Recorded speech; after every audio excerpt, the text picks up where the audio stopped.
All right. And then we have, of course, as you saw today, a new pope has been selected very, very quickly.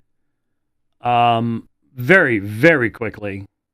Which, as soon as I heard that there was white smoke, I'm like, wow, that was quick. That almost seems like it was sort of a done deal, from the start. And I don't know a lot about this fellow, first American Pope, which is quite interesting. Most everything that I'm seeing is that he's pretty much in the line of Francis. He was put in that position by Francis. We'll see. I mean, it's not just the Pope, it's also the people that the Pope has around him. Will Tucho Fernandez still be involved in leadership, stuff like that? Who knows? The next number of months will give us some indication of which direction things are going. Was this a compromise move? Was this, some of the conservatives putting their foot down saying you got to do this, but they were pretty much completely outvoted. I mean, 85% of the cardinals had been selected by Francis. And so we'll find out. It'll be interesting to see. Cardinal Robert Francis Prevost. Might be Provost, I suppose. I haven't been listening to the news. Sorry. Got other things to be going on. I'm just reading stuff online. Though it did strike me as strange. Pope Leo the 14th. Okay. There have been some very interesting Pope Leos. There really, really, really have been a lot of interesting Pope Leos. But the one that strikes me is Pope Leo the 10th. And, he's got to know something about the history of these names. I would imagine he went in there knowing that he probably was going to become Pope, or at least had a really good chance of it. So it's not like, oh, now I got to come up with a name. I imagine that was something that was thought of a long time ago.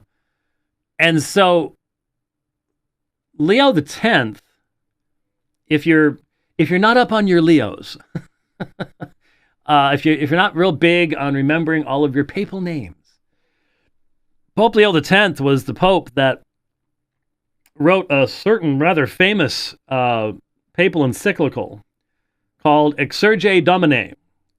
Arise, O Lord, a wild boar has broken out in your vineyard. That was the excommunication of Martin Luther.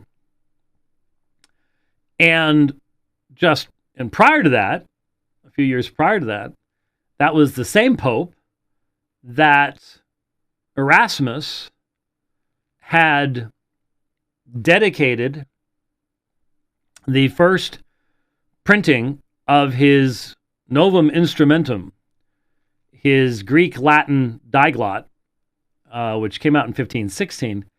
And the reason he dedicated it to the Pope was because he didn't follow the standard procedures of sending it to the Vatican to get it approved before it was published. They knew that Cardinal Jimenez was already in that process. His multi-volume beautiful work had already been printed and was sitting in boxes in a storehouse, waiting papal approval. And they wanted to beat that. They wanted to get his out first, and so they took a chance. They took a risk, dedicated it to Pope Leo X, and published it, and got away with it. But same Pope. And I didn't take the time to look at it because I'm working on other stuff right now, obviously. But I'm fairly certain, could be wrong, but again, I could look it up pretty quickly, but I'm thinking it was the same Pope, though that would be a long period of time, that scandalized Luther in 1510. When Luther went to Rome, and remember, to go to Rome in those days, if you're a monk, meant you walked from Germany to Rome. That's a long trip, long walk.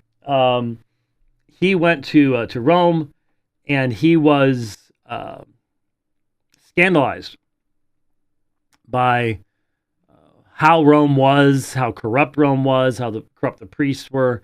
And he saw the Pope riding by in armor. And he was, that was part of the process. That sort of helped start the process of moving Luther to at least to a position where he could sort of look at the church in a way that allowed him to sort of go, hey, it was Julius II was the one he saw. Okay, I didn't figure that would have been a really long pontificate for him to have been able to pull that off. But anyway, there was a lot of corruption there, and so that was what was dinging. Was my watch dinging at me? I'm not sure how to turn that off. Anyway, so I did find the name interesting because of the fact that Leo was the one that excommunicated Martin Luther. I'm not sure if that has any meaning whatsoever, but that, like I said, some of the earlier Leos had been very powerful popes. So we will see what happens.